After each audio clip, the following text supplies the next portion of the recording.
नमस्कार, मैं हूं हरिशंकर व्यास। सेंट्रल हॉल में आपका स्वागत है। अपने भारत में सीमा रक्षा, सुरक्षा, सेना तैयारियों और सामरिक सोच में सब कुछ गोपनीय रहता है। यो अमेरिका की तर्ज पर भारत में राष्ट्रीय सुरक्षा सलाहकार के भी तामझाम है, लेकिन ब्रजेश मिश्रा से लेकर M.K. नारायणन, शिवशंकर मेनन और अजीत डोभाल से अपनी सुरक्षा सामरिक सोच में क्या चार चांद लगे हैं, इसे खोजेंगे तो दीवार पर सिर पीटना होगा। यही स्थिति रक्षा मंत्रियों की भी रही है। तभी कारगिल का हादसा हुआ तो जानकारी मिली कि न सेना के पास पर्याप्त गोला बारूद है और न ताबूत। लड़ाकू विमान, टैंक, तोप से लेकर पर्वतीय स्ट्राइक कॉर्प्स आदि के अनिर्णय की सुर्खियां अक्सर होती है। इस बैकग्राउंड में मनोहर पर्रिकर का बतौर रक्षा मंत्री काम गौरतलब है। उन्होंने गोवा के मुख्यमंत्री के नाते नाम कमाया, तभी उनके रक्षा मंत्री बनने के साथ ईमानदारी, पारदर्शिता, फुर्ती से धड़ाधड़ फैसलों की उम्मीद थी। लेकिन वे भी राजनीतिक जमेलों में फंसे हैं। जैसे उन्हें वन मैन वन रैंक में उलझना पड़ा, ऐसे ही वे राफेल लड़ाकू विमानों की खरीद बनाम मेक इन इंडिया में उलझे। पाकिस्तानी आतंकी पोत से लेकर मणिपुर के बदले आतंक को खत्म करने के लिए आतंक जैसी बातें उन्होंने सहजता में कही, लेकिन इससे वे उल्टे विवाद में फंसे। नतीजतन अब उन्होंने तय किया है कि वे बोलेंगे नहीं। हिसाब से सामरिक सुरक्षा मामलों में जनता को ज्यादा भरोसे में लेना चाहिए। आज इस सब पर चर्चा है, मगर उससे पहले गपशप और खास सुर्खियां। शुरुआत सियासी गपशप से करते हैं।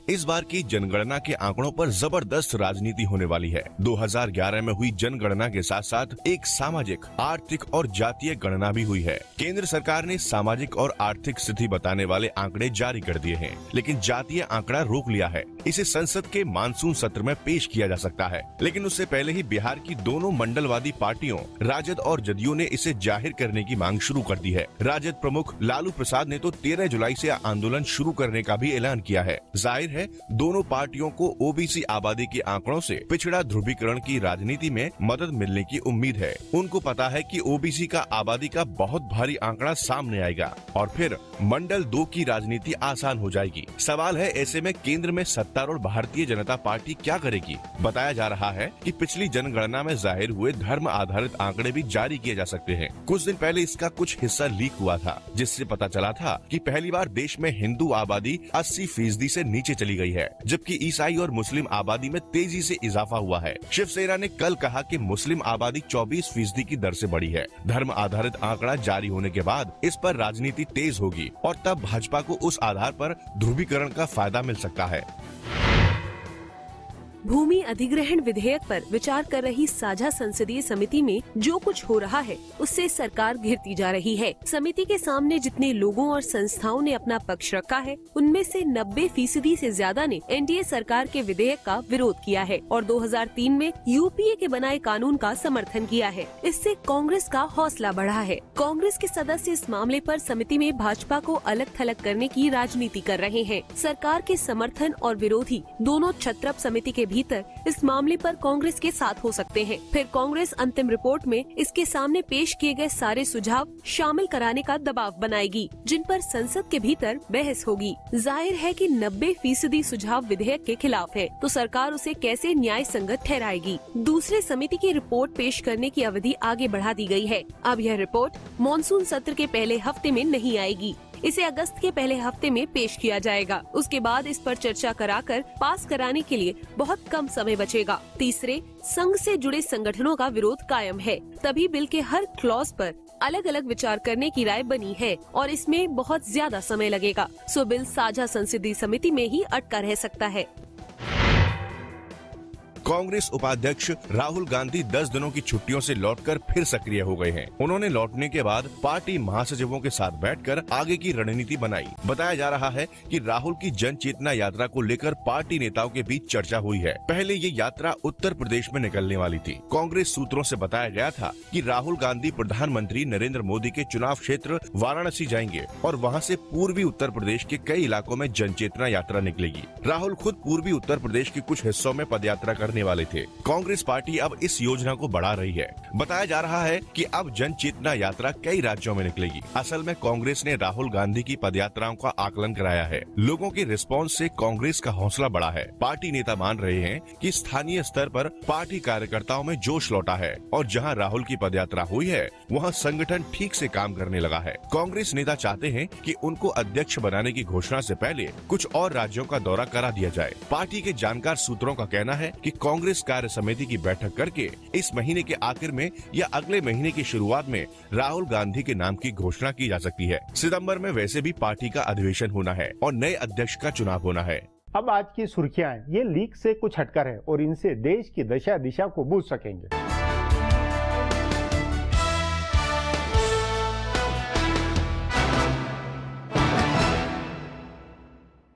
मध्य प्रदेश के मुख्यमंत्री शिवराज सिंह चौहान ने कहा है कि वे मध्य प्रदेश व्यावसायिक परीक्षा मंडल की भर्तियों और दाखिलों में हुए घोटाले की जांच सीबीआई से कराने का अनुरोध हाईकोर्ट से करेंगे। उन्होंने आज कहा कि वे हाईकोर्ट के चीफ जस्टिस को चिट्ठी लिखकर आग्रह करेंगे कि व्यापम घोटाले की जांच सीबीआई से कराई जाए। उन्होंने कहा कि इस मामले में संवेदनशीलता से व्यवहार होना चाहिए। व्यापम घोटाले से जुड़े एक के बाद एक लोगों की मौत से विपक्ष के निशाने पर आए शिवराज सिंह चौहान ने मुख्य विपक्षी कांग्रेस पर पलटवार करते हुए कहा कि कांग्रेस का इस मामले की जांच से कोई लेना देना नहीं है, लेकिन उसका एकमात्र मकसद शिवराज की छवि खराब करना है। मुख्यमंत्री ने दावा किया कि उन्होंने भर्ती प्रक्रिया को पूरी तरह से पारदर्शी बनाने की कोशिश की। उन्होंने कहा कि कांग्रेस के राज में भर्ती की कोई प्रक्रिया नहीं थी और उसको जैसे ही गड़बड़ी की सूचना मिली उन्होंने इसकी जांच के आदेश दिए। व्यापम घोटाले की जांच सुप्रीम कोर्ट की निगरानी में सीबीआई से कराने की दिग्विजय सिंह की याचिका पर अदालत 9 जुलाई को सुनवाई करेगी। अदालत ने कांग्रेस महासचिव दिग्विजय सिंह की याचिका के साथ इस मामले के 3 विसिल ब्लोअर की याचिकाओं को जोड़ दिया है। अदालत दिग्विजय की याचिका के साथ साथ आशीष चतुर्वेदी, आनंद राय और प्रशांत पांडे की याचिका पर एक साथ सुनवाई करेंगे। चीफ जस्टिस HL दत्तू की बेंच ने आज कहा कि 9 जुलाई को इन याचिकाओं पर सुनवाई होगी। व्यापम घोटाले की जाँच अभी SIT कर रही है, जो मध्य प्रदेश हाईकोर्ट की देखरेख में जाँच कर रही है। भारतीय जनता पार्टी के राष्ट्रीय अध्यक्ष अमित शाह पार्टी के नए बने सदस्यों के साथ महासंपर्क अभियान चलाने के क्रम में आज पूर्वी भारत में इसकी शुरुआत की। उन्होंने पश्चिम बंगाल के हावड़ा से पूर्वी क्षेत्र में महासंपर्क अभियान की शुरुआत की। उन्होंने आम लोगों तक पहुंचने और केंद्र सरकार की उपलब्धियों को उन लोगों तक पहुंचाने पर जोर दिया। इस अभियान के तहत पश्चिम बंगाल के अलावा झारखंड, ओडिशा, सिक्किम, अंडमान निकोबार द्वीप जैसे प्रदेश शामिल हैं। इस अभियान में उनके साथ नए बने प्रभारी महासचिव कैलाश विजयवर्गीय और झारखंड के मुख्यमंत्री रघुवर दास भी शामिल थे। अमित शाह 11 जुलाई को उत्तर प्रदेश महासंपर्क अभियान की समीक्षा बैठक करेंगे। इसमें प्रदेश के तमाम वरिष्ठ नेता हिस्सा लेंगे। इसमें विधानसभा चुनाव की तैयारियों को लेकर भी चर्चा होगी। कानून मंत्री DV सदानंद गौड़ा ने व्यापम घोटाले और उससे जुड़े लोगों की लगातार हो रही मौतों को फिजूल का मुद्दा बताते हुए कहा कि ऐसे मुद्दों पर प्रधानमंत्री को बोलने की जरूरत नहीं होती है। व्यापम मामले में प्रधानमंत्री की चुप्पी को लेकर विपक्ष के हमले के बारे में पूछे जाने पर उन्होंने कहा कि संबंधित मंत्रियों और पार्टी अध्यक्ष ने बयान दे दिया है। हर फिजूल मुद्दे पर प्रधानमंत्री से जवाब मांगना उचित नहीं है। उन्होंने ये भी कहा कि प्रधानमंत्री को बेकार के मुद्दों पर जवाब देने की जरूरत नहीं है। प्रधानमंत्री नरेंद्र मोदी ने आर्थिक समृद्धि के साथ भाषाओं के विकास को जोड़ते हुए कहा कि जो देश आर्थिक रूप से समृद्ध होते हैं उनकी भाषाओं के पंख भी बड़े तेज हो जाते हैं और आने वाले दिनों में भारतीय भाषाओं के साथ भी ऐसा ही होने वाला है। उज़्बेकिस्तान में अपनी यात्रा के दौरान प्रधानमंत्री मोदी ने भारतीय मूल के लोगों और छात्रों के समूह को संबोधित करते हुए कहा कि भाषाओं का आर्थिक स्थिति से सीधा संबंध होता है। उन्होंने कहा कि भारत भी विकास के रास्ते पर चल पड़ा है और जैसे जैसे आगे बढ़ेगा वैसे वैसे भाषाओं का महत्व बढ़ेगा। प्रधानमंत्री ने ये भी कहा कि जो देश अपनी भाषाओं को बचाता है वह अपने देश को भी ताकतवर बनाता है। प्रधानमंत्री मोदी की उज़्बेकिस्तान यात्रा में दोनों देशों के बीच 3 समझौतों पर दस्तखत हुए हैं। प्रधानमंत्री ने अपनी यात्रा के दौरान ताशकंद में पूर्व प्रधानमंत्री दिवंगत लाल बहादुर शास्त्री को श्रद्धांजलि भी दी, जिनका निधन 1966 में इसी जगह पर हुआ था। फिलहाल अब एक ब्रेक है, फिर खुलासा होगा।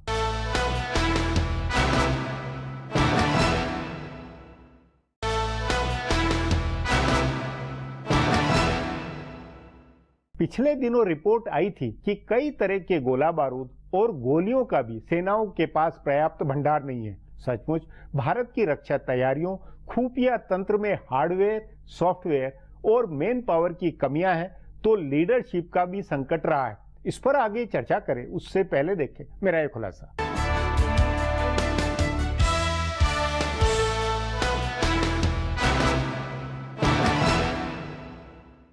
प्रधानमंत्री नरेंद्र मोदी फ्रांस के दौरे पर गए तो उन्होंने राफेल सौदे में विमानों की खरीद के पुराने ऑर्डर को दुगना करके 36 कर दिया। विपक्ष और सामरिक जानकार इस पर सवाल उठाते रहे और आलोचना भी करते रहे, लेकिन प्रधानमंत्री ने फैसला कर दिया और उसके बाद इस पर कोई बयान नहीं दिया। असल में भारत में सामरिक और रणनीतिक व्यवस्था को बेहतर बनाने के लिए ऐसे ही फटाफट फैसलों की जरूरत है। भारत पिछले कई सालों से ईमानदार रक्षा मंत्री देख रहा है। यूपीए के जमाने में AK एंटनी रहे हों या अभी मनोहर पारिकर हो, दोनों की ईमानदारी की लोग कसमें खाते हैं। लेकिन 7 साल तक रक्षा मंत्री रहे एंटनी के कार्यकाल में सुरक्षा व्यवस्था का जैसे भट्टा बैठा वैसा आज तक नहीं हुआ था। हालांकि उसके बाद भी स्थितियों में कोई खास सुधार होता नहीं दिख रहा है। एंटनी के समय ही उस समय के सेना प्रमुख जनरल VK सिंह ने गोला बारूद की कमी का मामला उठाया था, लेकिन उस पर क्या अमल हुआ ये कोई नहीं जानता। अभी ताज़ा रिपोर्ट यह है कि भारत के पास गोला बारूद का भंडार बहुत कम बचा है और प्रशिक्षण के लिए भी इनकी कमी हो गई है। सो जाहिर है कि कमी का खुलासा होने के 3 साल बाद भी इस दिशा में कोई खास प्रगति नहीं हुई है। भारत के पिछले ईमानदार रक्षा मंत्री मामूली शिकायत पर हथियार बनाने वाली कंपनियों को ब्लैक लिस्ट करते रहे थे। पारिकर ने मंत्रालय में आने के बाद कहा कि कंपनियों को काली सूची में डालना कोई समाधान नहीं है। यह बहुत अच्छा स्टैंड है क्योंकि दुनिया में हथियार और गोला बारूद बनाने वाली कंपनियों की संख्या बहुत सीमित है, इसलिए उन्हें काली सूची में डालते जाने से भारत के अपने विकल्प सीमित होंगे। नई सरकार ने एक निश्चित सीमा तक बिचौलियों की भूमिका भी बनाई। हैरानी है कि इसके बावजूद खरीद के फैसले फटाफट नहीं हो रहे हैं। भारत की समस्या सिर्फ गोला बारूद, आधुनिक हथियारों की कमी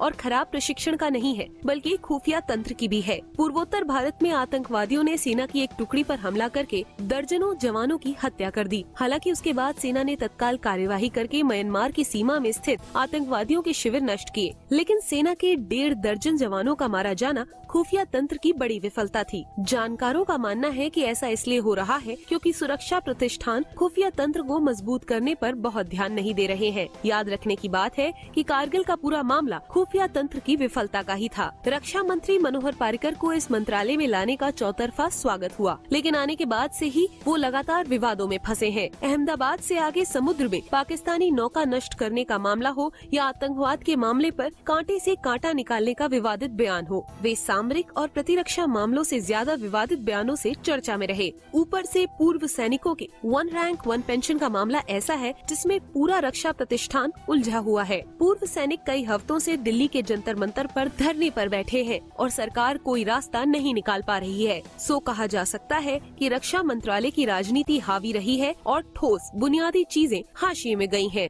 अब एक ब्रेक है, उसके बाद रक्षा मंत्री मनोहर पर्रिकर पर चर्चा करेंगे।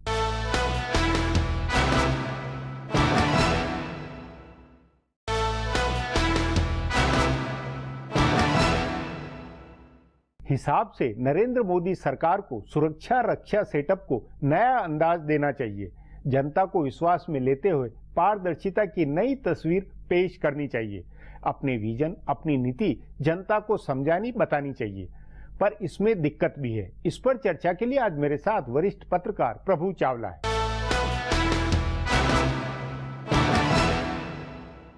प्रभु जी, बहुतों को उम्मीद थी कि बतौर राष्ट्रीय सुरक्षा सलाहकार अजीत डोभाल का बनना और रक्षा मंत्री के नाते मनोहर पर्रिकर का बनना भारत की रक्षा तैयारियों और सामरिक सोच, भू राजनीतिक सोच आदि सब में एक नया खुलापन, नई पारदर्शिता, एक कुछ नया अंदाज आएगा। क्या कुछ ऐसा होता हुआ लगता है आपको? थोड़ा उसमें कॉन्ट्रडिक्शन है कि जो अपने डोभाल साहब हैं वो सीक्रेटिव है और पारिकर काफ़ी खुलापन, सबसे साथ बात करके खुलकर करते हैं। चीफ से छोटे से स्टेट के रहे हैं, तो दिल्ली की उनको इतनी कॉम्प्लेक्सिटी, इतने सारे जो पेचीदा चीज़ें हैं उसके बारे में ज़्यादा पता नहीं था। परंतु ये बात आपकी सच है कि ये उम्मीद ज़्यादा थी कि सिक्योरिटी एजेंसी जिस तरह से काम कर रही है, कोऑर्डिनेशन होना चाहिए ताकि ये लगे कि सारा देश जो है जब सिक्योरिटी का मामला आता है तो इकट्ठे होकर के बातचीत करते हैं, इनपुट जो आते हैं उसका एनालिसिस करते हैं। और डोभाल साहब क्योंकि पुराने IB के डायरेक्टर रहे हैं और उनको काफ़ी उन्होंने लड़के अंदर से लड़ाई की है, तो उनका इनपुट बड़ा इंपॉर्टेंट होता है। परंतु वो सीक्रेटिविटी में ज़्यादा महसूस करते हैं क्योंकि वो बाबू हैं और पारीकर साहब को इसलिए बुलाया गया कि ये एक ऐसा आदमी चाहिए था जो खरीदने में भी ईमानदार हो, क्योंकि हम 1 लाख करोड़ के सामान खरीदते हैं हर साल लगभग डिफेंस के अंदर, तो एक ऐसा आदमी होना चाहिए जिसकी इमेज बहुत ईमानदारी से हो और जो अपनी राष्ट्रीयता के ऊपर शक ना हो, जिसके ऊपर कि वो बिल्कुल एकदम पाकिस्तान से भी नहीं डरेगा, चाइना से भी नहीं डरेगा, तो देश के हित में जो होगा वो करेगा। परंतु इनपुट के मामले में कि होम मिनिस्ट्री में अलग है, रॉ अलग है, ये सारी एजेंसी इतनी सारी बिखरा दी थी, यूपीए सरकार ने 10-12 एजेंसी खड़ी कर ली थी, उनको इकट्ठा करने में भी समय लग रहा है। इसकी वजह से एनटीआरओ है या कुछ और है, इस तरह से आईबी है, इंटरनल इंटेलिजेंस है, तो इकोनॉमिक मिनिस्ट्रीज के अंदर इंटेलिजेंस है, वो भी सिक्योरिटी एंगल से देखती हैं, तो उन सब का समन्वय बिठाने के अंदर डोभाल साहब जो कोशिश कर रहे थे वो अभी तक उतनी हुई नहीं है, इसलिए अलग अलग तरीके से कई बार बातें आ जाती हैं बाहर के अंदर। नहीं, लेकिन इससे बुनियादी तौर पर, क्योंकि ये देखिए मनोहर पर्रिकर ने अपनी तरफ से एक खुलापन दिखाया, पारदर्शिता दिखाया, बेबाक बोले भी, लेकिन अब वो इस मजबूरी में आ गए कि नहीं मैं 6 महीने तक नहीं बोलूंगा। ये दिल्ली की राजनीतिक आबो हवा का असर है या कुल मिला के सिस्टम इतना गड़बड़ हो गया? दिल्ली में 2 ही लोग चल सकते हैं, जो सबसे ज्यादा बोलते हो या जो कम बोलते हो।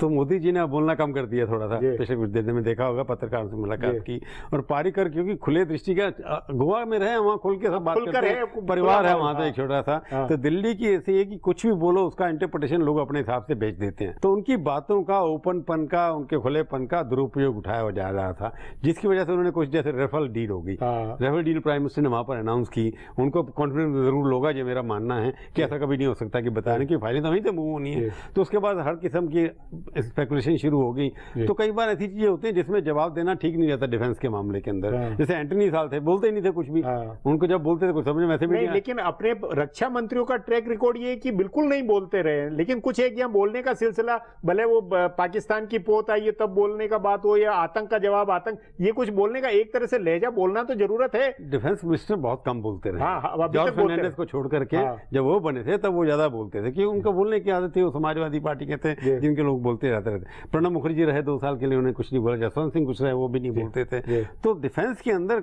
सीक्रेट रहना बहुत इंपॉर्टेंट है, क्योंकि लेकिन मेरा ये कहना है कि रक्षा मामलों में या खुफियाई मामलों में ज्यादा बिल्कुल गोपनीयता रहने से ही ज्यादा मैस होता है, क्योंकि पता ही नहीं पड़ता, कोई अकाउंटेबिलिटी नहीं बनती, कुछ रियलिटी मालूम नहीं होती है। अकाउंटेबिलिटी देश के प्रति है, देश हमारा सेफ रहे, देश के ऊपर आक्रमण ना हो। अब ये देख मानकर चलें कि डिफेंस, इंटेलिजेंस और होम मिनिस्ट्री मिलकर के काम कर रहे हैं, तो पिछले भगवान की कृपा से पिछले 1 साल में जब से ये सरकार आई है, कोई बड़ा आतंकवादी हमला देश के अंदर नहीं हुआ।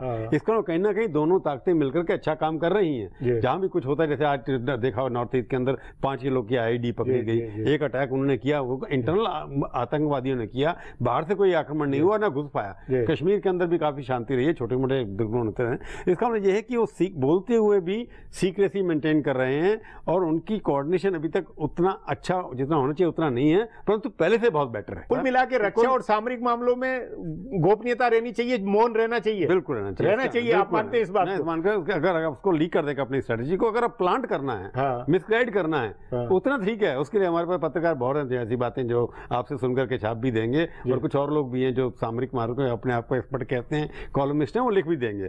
परंतु ओवरऑल तौर पे जो हमारी स्ट्रेटजी है, जो डिफेंस स्ट्रेटजी है, जो सिक्योरिटी एजेंसीज हैं, उनको कभी भी अपनी स्ट्रेटजी को खुल करके नहीं बोलना चाहिए। खुल के नहीं बोले, खरीदने के मामले में हमारे को पारदर्शिता होनी चाहिए, किस तरह से खरीदा जा रहा है, कहाँ खरीदा जा रहा है, एक बार फैसला हो जाए कि ये हमने खरीदना है, उसके अंदर कोई सीक्रेसी नहीं। लेकिन प्रभु जी, आपने ये खुद महसूस नहीं किया कि गोपनीयता या खुफिया सूचना तंत्र भी अपना चुपचाप मौन रहते हुए बहुत बर्बाद, एक तरह से बहुत खत्म वाली स्थिति में कई बार आ गया? पिछली सरकारों ने बहुत लापरवाही बरती, कई तरह का मैस हुआ है, वो सबके रहते रहते कुछ नए अंदाज में ये सब चीजें हैंडल नहीं होनी चाहिए। जब भी अभी जो देखा नॉर्थ ईस्ट में अटैक हुआ है, पहली बार इतने लोग मारे गए आर्मी के, कहीं ना कहीं हमारे यहाँ प्रॉब्लम तो है ना, कि खुफिया कहीं पर वहां पर इतने सारे आपने वो लगा रखे हैं, स्नूपिंग से सर्वेलेंस इक्विपमेंट, करोड़ों रुपए का सबसे ज्यादा वहीं लगा हुआ है, तो कहीं ना कहीं उसके अंदर भेदिया जो घुस के अंदर, उसके लिए रिव्यू जरूर होना चाहिए कि हमारे यहाँ घर के भेदी लंका डाय वाली ये बात होती है। परंतु उस तभी होगा जब डिफेंस मिनिस्ट्री और होम मिनिस्ट्री दोनों मिलकर के बैठ करके बात करेंगे, और प्रणब पारीकर ऐसे हैं जो किसी की बात सुनने के लिए तैयार हैं, और राजनाथ जी क्योंकि मंजे हुए खिलाड़ी हैं वैसे भी, तो मेरे को लगता है कि थोड़ा बैठ करके जहां भी लूप होल्स हैं उनको बंद करना चाहिए, और थोड़ा कंट्रोल करना चाहिए कि बोले लीक नहीं होना चाहिए, अफसर डिपेंडेबल होने चाहिए। जी प्रभु जी, बातचीत को यहीं समाप्त करेंगे। प्रोग्राम में आने के लिए बहुत बहुत धन्यवाद। बहुत बहुत धन्यवाद सर आपका। हमारा प्रोग्राम अब यहीं खत्म होता है। आग्रह है कि प्रोग्राम पर अपनी राय HS Vyas nayaindia.com पर ईमेल करके बताएं या hsvyas@twitter पर जाहिर करें। सो अब फिर कल मिलेंगे इसी चैनल पर इसी समय।